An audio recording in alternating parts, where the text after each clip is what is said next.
देखिए जो क्वेश्चन है इसको देखते पता पड़ता है कि हमें साइन इनवर्स साइन एक्स और कॉस इनवर्स कॉस एक्स का ग्राफ आना चाहिए। ये बात तो बिल्कुल ठीक है, लेकिन कई बार बच्चों की शिकायत होती है कि सर ये ग्राफ हमें याद नहीं होता। तो इस वीडियो में मैं कोशिश करूंगा, चाहे वीडियो थोड़ी सी लेंथी हो जाए, कि बच्चों साइन इनवर्स साइन एक्स का ग्राफ याद हो जाए। तो इसके लिए थोड़े छोटे छोटे टिप दूंगा, वो याद कर लेना, कभी आप भूलोगे नहीं साइन इनवर्स साइन एक्स का ग्राफ या कॉस इनवर्स कॉस एक्स का ग्राफ। सबसे पहली बात देखो, बताता हूँ, लर्न कर ही लो क्योंकि इसके बिना काम चलने वाला नहीं है। कम से कम इन्वर्स ट्रिग्नोमेट्री में, और देख रहे हो ये क्वेश्चन तो हर बार ही दिखाई दे रहा है। ठीक है, सबसे पहले ये समझो कि साइन इनवर्स साइन एक्स जो फंक्शन है वो पीरियोडिक फंक्शन है। इसका पीरियड जो होता है वो होता है बेटा 2 पाई। सबसे पहली बात, यानी कि एक बार हम 2 पाई की लेंथ में कर्व बना लें, इस साइन एक्स की वजह से 2 पाई पीरियड होता है बेटा, तो 2 पाई के बाद ये कर्व रिपीट करेगा माइनस इन्फिनिटी से प्लस इन्फिनिटी तक। ठीक है, तो इसमें क्या होता है, देखो टाइम ले रहा हूं, समझने की कोशिश करना। साइन इनवर्स साइन एक्स, ये शायद हम अपना 12th में बेसिक में पढ़ते हैं कि अगर x minus pi by two से पाई बाई टू है तो इसकी वैल्यू x आनी है, ये तो कन्फर्म है। लेकिन इसके अलावा मैंने तो कह दिया ये कर्व माइनस इन्फिनिटी से प्लस इन्फिनिटी तक जाएगा। तो अब कहाँ कहाँ क्या क्या आएगी वो बच्चे लर्न करने लगते हैं। लर्न मत करो, ग्राफिकली अपने आप समझ में आएगा, सुनना बस ध्यान से।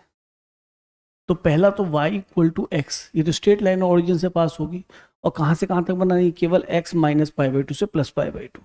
तो माइनस पाई बाई टू यहाँ लिखा मैंने, और प्लस पाई बाई टू मैंने यहाँ लिखा, और y equal to X line draw कर दिया बेटा 45 एंगल पे। ठीक है जी, ये लाइन बन गया। तो पाई बाई टू पे पाई बाई टू ही देगा यार, पाई बाई टू होगा तो पाई बाई टू मिलेगा ना। तो देखो आधा काम हो चुका, माइनस पाई बाई टू पे माइनस पाई बाई टू मिलेगा, तो यानी कि माइनस पाई बाई टू से प्लस पाई बाई टू तो कर्व बन चुका है। ठीक है, आगे लिख के दिखाता हूँ। वैसे अगर कर्व नीचे चला गया तो ऊपर नीचे इस तरह से पहाड़ों की शेप बनने वाली है, ये आपको याद भी होना चाहिए। तो फिर भी आगे बता देता हूँ कि आगे कैसे हो रहा है। अगर मैं आपसे कहूँ कि साइन वर्स साइन साइन इस एक्स की जगह 180 माइनस एक्स रख दूँ, तो साइन एक्स की वैल्यू 180 माइनस एक्स तो होती है। अब उसी लॉजिक से देखें कि 180 माइनस एक्स की वैल्यू पाई माइनस एक्स कब आएगी। सर एक्स की वैल्यू एक्स तभी आती है जब x minus pi by two से प्लस पाई बाई टू। ठीक है, तो ये पाई माइनस एक्स कहाँ से होना चाहिए, माइनस पाई बाई टू से प्लस पाई बाई टू होना चाहिए। तो इससे हम एक्स निकाल लेंगे। तो ठीक है, पहले पाई सब्ट्रैक्ट करो, तो माइनस 3 पाई बाई टू आ गया, पाई सब्ट्रैक्ट किया और ये आ गया माइनस पाई बाई टू। फिर माइनस से मल्टीप्लाई किया, तो ये माइनस से मल्टीप्लाई होकर इधर आ जाएगा बेटा, और वो माइनस से मल्टीप्लाई होकर उधर चला जाएगा। तो ये जो समझाया मैंने, ये बच्चे क्या हुआ या समझना, ये जो हमने समझा बेटा, इसको ध्यान से देखो कि ये जो प्रोग्राम है ये मैंने आपको अलग से इसके लिए समझाया है ना, इसके लिए। तो यहाँ पे आप देख रहे हैं कि जब x पाई बाई टू से माइनस पाई बाई टू से, ये बेटा पाई बाई टू से, सॉरी पाई, यहाँ आप देख रहे हैं कि x अगर पाई बाई टू से 3 पाई बाई टू जाएगा तो इसकी वैल्यू जो निकल के आएगी वो पाई माइनस एक्स हो जाएगी। वैसे एग्जामिनेशन में ये सब करने की जरूरत नहीं है, पक्का कह रहा हूँ, ये तो मैं समझाने के लिए बता रहा हूँ ताकि आप कभी भूले ना, क्योंकि मैथमेटिक्स में लर्न भी तभी किया जाता है जब हमें उसके कंसेप्ट मालूम हो। अब आप खुद देखिए, ये y equal to pi minus X है, स्ट्रेट लाइन है, तो 2 पॉइंट से लाइन बन जाती है। एक बार x को पाई बाई टू रखिए, x को पाई बाई टू रखा तो pi minus pi by two pi by two आएगा, यानी ये वाला पॉइंट।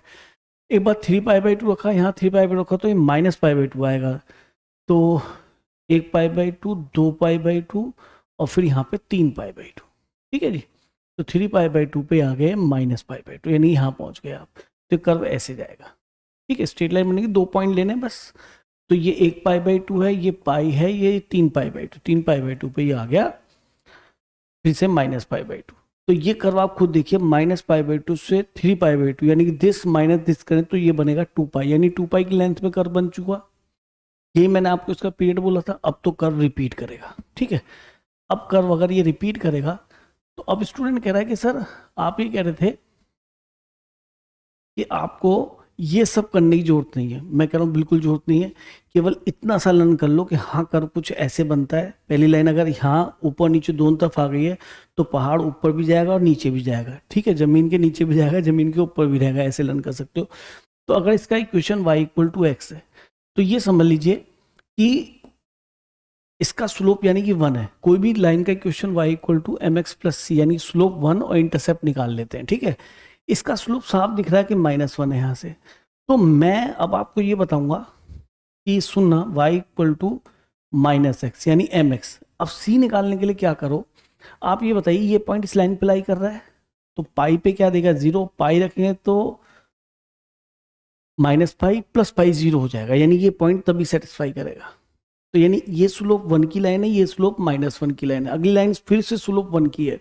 अच्छा, ये 1 pi by 2, 2 pi by 2, 3 pi by 2, 4 pi by 2, ये हो गया 2 पाई। अब खुद सोचो, इसका स्लोप फिर से 1 है तो y equal to m x plus c क्या आने वाला है कि सर 2 पाई रखने पर ये 0 बने। तो जब आप 2 पाई रखें तो 0 कब बनेगा, ये माइनस का पाई हो, है ना, ये माइनस का 2 पाई हो, सॉरी, है ना, तभी तो 2 पाई रखने पे ये 0 बनेगा। तो आपको दिखने लगा। अब तो हम किसी भी जगह लाइन का इक्वेशन निकाल सकते हैं, इसका स्लोप 1, इसका स्लोप -1 लेकर। ये बात क्लियर हुई। यानी हमें कर्व में केवल इतना याद रखना है कि पहली लाइन ड्रॉ करके अगर वो नीचे चली गई तो ऊपर नीचे इस तरह चलना है, स्लोप 1 है और -1 है, और इस तरह से आप ये वाले पॉइंट रखकर आप जो है वो सी वाला पार्ट भी इसके अंदर इजीली फाइंड कर सकते हैं। अब तो केवल हमें ये देखना है कि हमारे आर्ग्यूमेंट में 5 है, क्योंकि अगर यहाँ 5 रखेंगे तो 5 कहाँ पर है, उसके करस्पॉन्डिंग कर्व हमें ये वैल्यू देगा या ये वैल्यू देगा। तो पाई, ये सॉरी 5 देखना है। तो 3 पाई बाई 2 कितना होता है, देखो 2 पाई तो होता है 3.14, तो ये हो गया 14 दूनी 28 और 6, ये तो आगे चलेगा। अब 3 पाई बाई 2, पाई बाई 2 को रखो 1.57, 15 या 45, तो 4 पॉइंट समथिंग आ गया, है ना, आगे छोड़ दो। तो 5 ऑब्वियसली यहाँ कहीं आ रहा होगा, तो 5 पे ये वाली लाइन की इक्वेशन काम करेगी। तो जो हम x को 5 रखेंगे तो हमें यहाँ से वैल्यू मिलेगी, ये वाला कर्व बन रहा होगा, 5 रखने पर ये वैल्यू टर्न अप हो गई बेटा 5 - 2 पाई। तो आई थिंक आपको कर्व समझ में आया होगा कैसे वैल्यूज को देखना है, और हर रेंज के लिए इसकी वैल्यू x नहीं होती, डिफरेंट डिफरेंट रेंज के लिए अलग अलग वैल्यूज आ जाती हैं, ठीक है। अब आते हैं cos इनवर्स cos x, ठीक है, इस कर्व को बनाना सिखाते हैं आपके। तो y equal to cos inverse cos x। पहली बात तो ये कि हम ये याद करें कि इसका भी पीरियड कितना है 2 पाई, और ये बात तो हमें 12th में पता होती है कि cos इनवर्स cos x की वैल्यू x कब होती है, जब x होता है बेटा 0 से पाई। तो यानी कि पाई इंटरवल में तो बनिए कर्व, एक पाई इंटरवल लेना तो पूरा 2 पाई का इंटरवल का कर्व बन जाएगा, उसके बाद तो हमें रिपीट करना है। तो ये तो y equal to X line है, और अगर y equal to X line हमें ड्रॉ करनी है, अगर y equal to X line हमें ड्रॉ करनी है तो कोई प्रॉब्लम ही नहीं है। x 0 से पाई, तो x को 0 रखा तो 0 मिलेगा, और पाई रखा तो हमें यहाँ पे ये पाई ही मिलेगा। तो ये लाइन बन गई। और अगर पहला इंटरवल में कर्व ऊपर ही बन जाए तो पहाड़ ऊपर बनेंगे, याद ये कर लो। पहाड़ तो फिर ऊपर नीचे आएगा, फिर ऊपर जाएगा, फिर नीचे आएगा, ऊपर, लेकिन यहाँ नीचे नहीं आएगा, वाई एक्सिस के नीचे नहीं आएगा। अच्छा, फिर वही वाली बात है जैसे पहले कर्व में गया, कहा मैंने कि कर्व में पूरे इंटरवल्स को याद करने की जरूरत नहीं है, ग्राफ लर्न कर लो, उससे काम चल जाता है। तो खुद देखो कि cos इनवर्स cos x में अगर मैं x की जगह -x रख दूं तो भी तो ये y रहेगा, क्योंकि cos minus theta cos theta होता है। तो ये -x कब देगा, ये x कब देगा, यानी cos इनवर्स x में x की वैल्यू x कब आएगी, जब x कहाँ से कहाँ तक हो, 0 से पाई हो। यहाँ पे x का काम कौन कर रहा है, -x। तो माइनस से मल्टीप्लाई करेंगे तो ये इधर आ जाएगा मल्टीप्लाई होकर, ये माइनस से मल्टीप्लाई होकर इधर चला जाएगा, यानी x हो गया -पाई से 0। तो सर ये भी स्ट्रेट लाइन है y equal to -x, slope -1 वाली। तो y इक्वल टू जैसे ही आप -x बनाएंगे तो वो ये बनेगी, और -पाई पे क्या देगा आप खुद देखो, -पाई पे पाई दे रहा है, यानी कि हाइट यहाँ पाई ही रहेगी, और 0 पे 0 दे रहा है। अब खुद देखिए -पाई से पाई तक ये कर्व पूरा बन चुका, यानी कि 2 पाई लेंथ से बन चुका, इसका पीरियड डिसाइड हो चुका। अब हमें कर्व को इसी तरह से वी शेप में रिपीट करना है। आगे ऐसे रिपीट करा, ऐसे पीछे रिपीट कर सकते हैं। अब पीछे सोचते क्या लिखा है, पीछे लिखा है cos इनवर्स cos 5, यहाँ पे भी 5 की ही बात कर रहा है, ठीक है। तो 5 आप देखिए कहाँ पड़ेगा, अभी आपने देखा भी था कि यहाँ पे आया पाई, यहाँ पे आया 2 पाई, तो यहाँ पे आएगा आगे जाके 3 पाई, यहाँ तक कोई दिक्कत नहीं। 3 पाई बाई 2 यहाँ कहीं आएगा, 3 पाई बाई 2 से 2 पाई के बीच में नहीं है, 2 पाई के बीच में नहीं है, 5 यहाँ आ रहा होगा, तो 5 के कॉरस्पॉन्डिंग ये लाइन बनेगी। अच्छा ये लाइन की इक्वेशन क्या थी, y इक्वल टू एक्स, ये y equal to minus X. अच्छा ये पता पड़ गया, इसका स्लोप 1 बनता है, इसका स्लोप -1 बनता है, तो इसका स्लोप -1 है, तो y equal to m x plus c की बात हो रही है। तो आप बताइए ये पॉइंट कर पे इस पे लाई कर रहा है, जो कि 2 पाई पे y की वैल्यू क्या मिली, 0, तो यहाँ पे 2 पाई ऐड कर देंगे तो 2 पाई रखने पे 0 बन जाएगा। तो किसी भी लाइन की इक्वेशन निकाल सकते हैं आप। इसे देखिए, इसका स्लोप 1 है, तो 1 x बन गया एम एक्स प्लस सी के नाम पे आप अगर यहाँ 2 पाई रखें तो 0 कब बनेगा, जब यहाँ -2 पाई आए। तो यानी कि हमें लर्न करने की जरूरत नहीं। देखो ये मैंने थोड़ा सा हिंट दे दिया ताकि आपका कंसेप्ट क्लियर हो, अदरवाइज कर्व हल्का सा लर्न करेंगे तो इक्वेशन सारे केसेस में हमें मिल जाएंगी।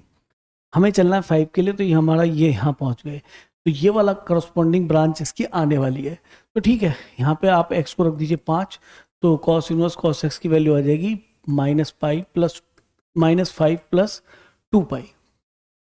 तो ये -5 प्लस 2 पाई है, देखिए पीछे ये है -5 प्लस 2 पाई। तो ये वैल्यूज ये आएंगी, ना कि 5 आएगी और ना ही ये 5 आएगी। ये गलती ना करें कि कॉस इनवर्स कॉस x की वैल्यू x होती है। देखना पड़ता है किस ब्रांच में क्या बनने वाली है। हमें निकालना क्या है, a square plus B square. ठीक है, कर लेते हैं। a का काम कौन कर रहा है, ये बेटा 5 minus 2 pi a square, plus b का काम कौन कर रहा है, -5 प्लस 2 पाई। तो a स्क्वायर यानी कि twice of a square, b square twice of b square, twice मैंने बाहर ले लिया, और 2ab भी 2 बार आएगा, तो 5 10 दूनी 20 माइनस का 20 पाई, ये 2 तो सबका बाहर आ गया। तो यहाँ पे आंसर देखिए कौन सा मिल रहा है बेटा, ये हो गया 25 दूनी 50 प्लस 8 पाई स्क्वायर -40 पाई। तो आई थिंक ये वाला आपका आंसर आ गया। तो देख रहे हैं, अगर हमें कर्व बनाना आ रहा है तो क्वेश्चन बहुत आसानी से हो रहा है, और अब हमें ये कर्व लर्न कर लेने चाहिए। एक जेईई मेन का क्वेश्चन और लूंगा जिसके अंदर tan वर्स tan x के कर्व की बात हो रही होगी, वहाँ पे वैल्यूज निकालनी होंगी। ठीक है, इस तरीके से, तो वो भी क्लियर कर दूंगा। तो आप देखना कि आपको इस टाइप के सारे क्वेश्चंस करने आ जाएंगे।